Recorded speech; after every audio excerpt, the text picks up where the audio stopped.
Okay, so here's the plan. About a month ago I made a Travelsize game board, but I always wanted to make it useful for multiple gaming systems. So now it's time to prove the concept. I've spent the last couple of weeks converting it so I can play Battlefleet Gothic on the move.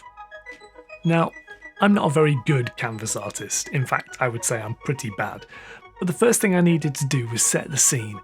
So, after a couple of YouTube tutorials showing me just how to do this, I decided to blob on some galaxy coloured acrylic paints, and then with a combination of stippling, flicking and generally just messing around, I created something that was actually pretty cool. But wait a second, let's start from the beginning. Why did I pick Battlefleet Gothic and not something much more popular like 40k or even epic 40,000? Well, I'm not trying to be edgy, I'm just being sentimental. Battlefleet Gothic was one of the first games I ever bought. I remember it to this day.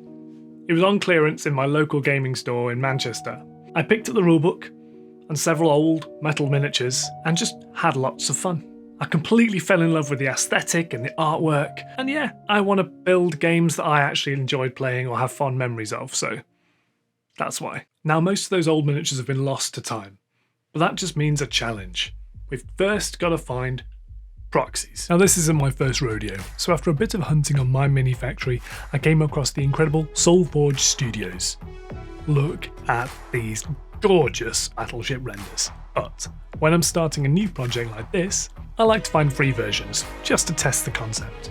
So that led me to this site. Not only do you get a full set of rules, but you also get a free downloadable pack of STLs, a set of Imperial ships, and one set of Chaos ships. So that's where we started. Let's pop it into the slicer and get it ready for the printer.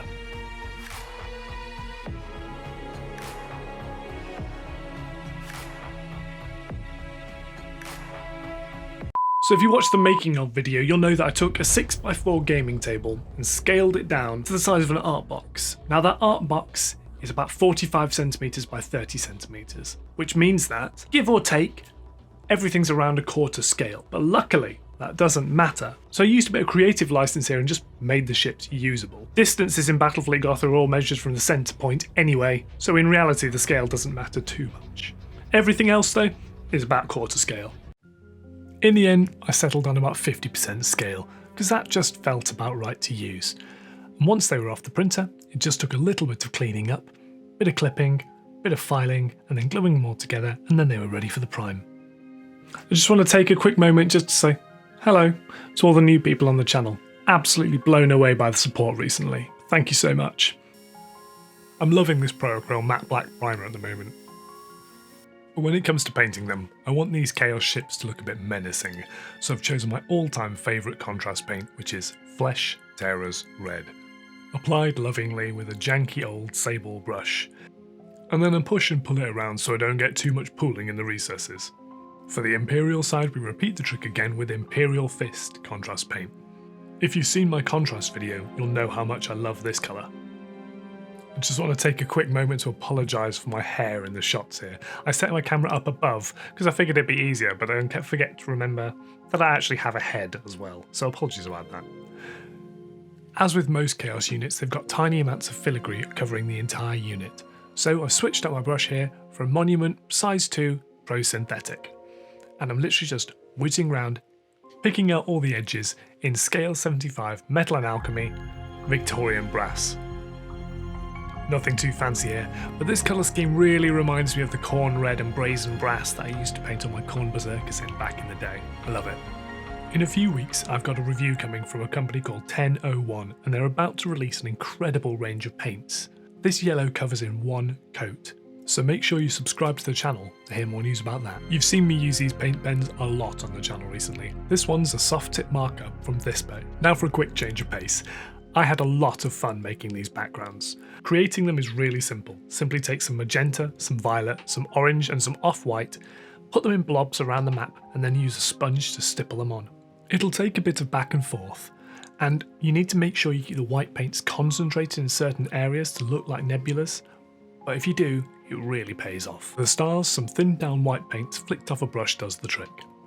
It is worth spending some extra time going over the details, and to make these little stars, you literally just want to take some thinned down paint and then go over them in little cross patterns, slightly brighter at the centre. This is a fun trick. Grab a tin of beans, spray around the outside with an airbrush or a rattle can, and you'll end up with a cool glowing planet effect. Add some orange and blues in there too, and the whole thing ties together really nicely, just like this. Once the paint's dry, you just need to cut it to shape and then put it in place. That's it.